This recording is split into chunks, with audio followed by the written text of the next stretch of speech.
Hello everybody, welcome to lecture 3 of the Python Django for Beginners course. And chapter 3 is about the models. As I told you in my previous lectures, that Django is using the MVT architecture, that is the model view template architecture, and we covered view in our previous lecture. So today we are going to the uh, model in the MVT architecture. And as I told you in my previous lecture, when I was explaining the MVT architecture, that when uh, the user puts a request to a web application, it is in the form of this URL, and the URL, this request is mapped to a view, and we created a view in the previous lecture. And if there is some requirement, let me change the video.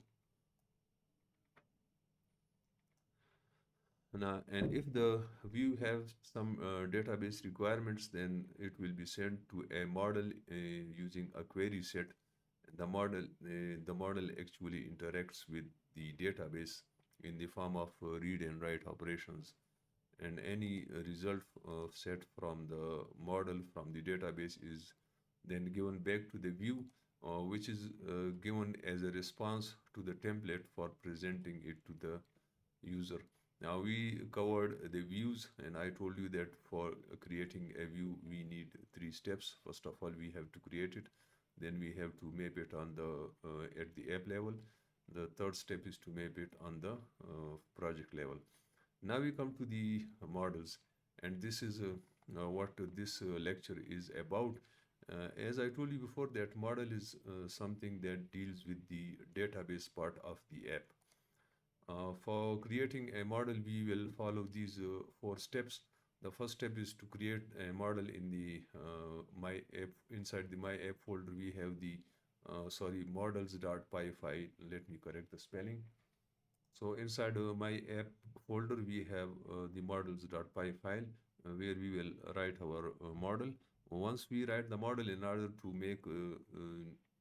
to reflect these changes in the database, we have to give the migrate command, and there are two steps in migrating a database. The third step is to create a super user to access the admin panel, and this is something new for you. I will tell you the beauty of the Django, that it comes up with a very useful admin panel. And for the first time when I saw it, I was really very excited to see it. And if you have worked with databases before, you would also like to love it. And the third one is the access model data using the admin panel. So the model we created, this step, how we are going to put some data using this admin panel. So let's go to the first step, and that is the creating the model. So I will straight away go to the code, and over here, if you see, I have opened the models file inside my app. Now models are created in Django using a class. So I will say class. I will create a symbol model of student. So I will say type student, and then as an arguments you have to give it the models.model. So this is the general syntax of creating a model.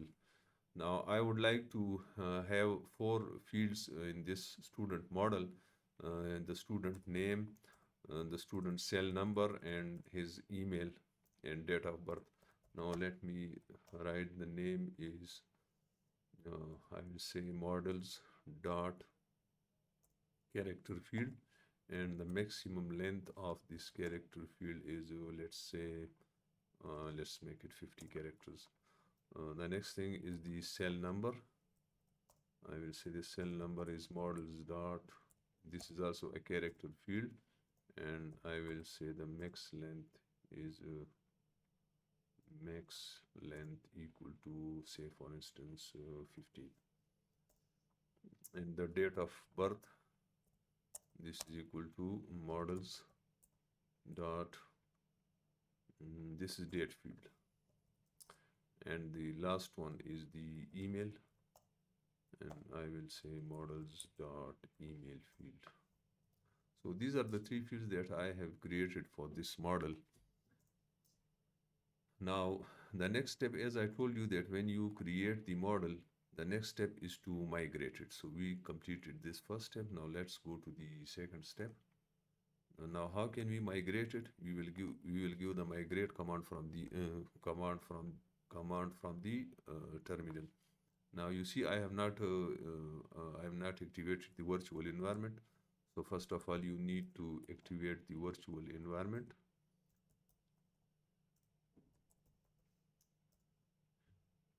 Sorry,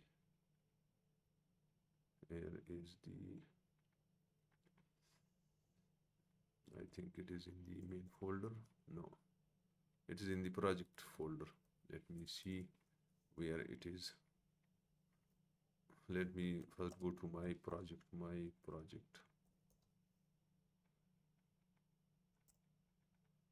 and here venv backslash scripts backslash activate. Where is the problem? Yeah, it is.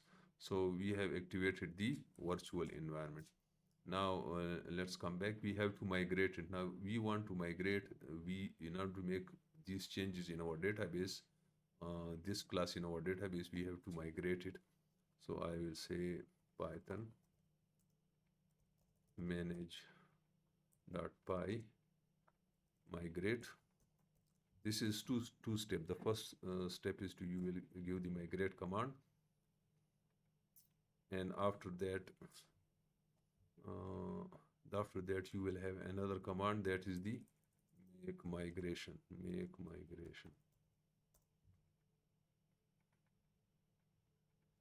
migration. Sorry,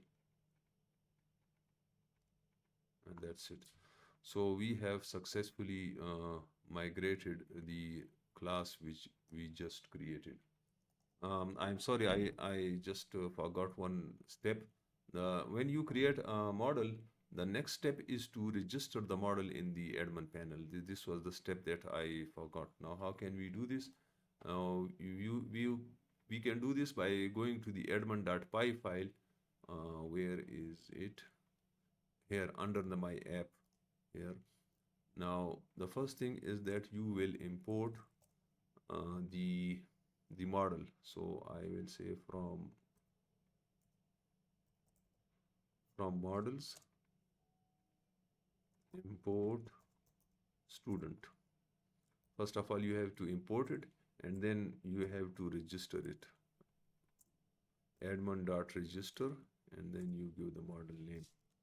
So um, this is how you register this particular model in the admin panel. Now let me apply the migrate command again. I will say python manage.py migrate. Oh, there is no module name models. Sorry. Let me check.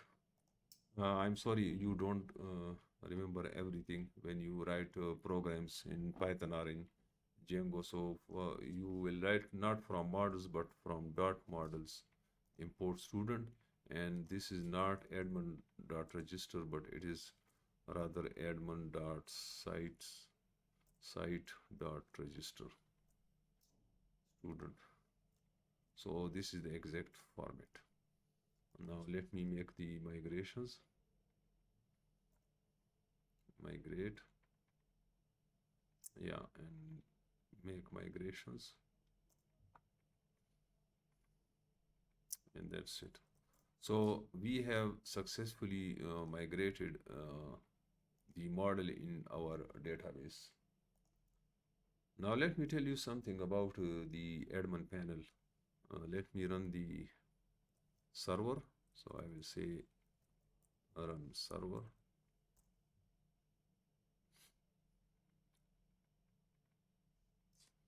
And when you run the server and open it, there is an admin panel which can be accessed by using the /admin URL. Now it asks for a username and a password. So we need to create this super user. As I told you that in the models, the third after migration, we need to have a super user to access the admin panel. So we will create a super user. And how can we do this? We will go to the terminal and we will use the same command, python manage.py, and the command is create super user. Python manage.py create super user, and when you click on the enter, it will ask for the username. I will give the username as admin. It asks for the email address. You can leave it blank, just press enter. Password, I will give a simple password because this is only for testing. Now the password is too short, it must contain, the password is too common, this password is entirely numeric. Uh, Bypass password validation and create user anyway. I will say yes, don't worry, this is only for testing purposes.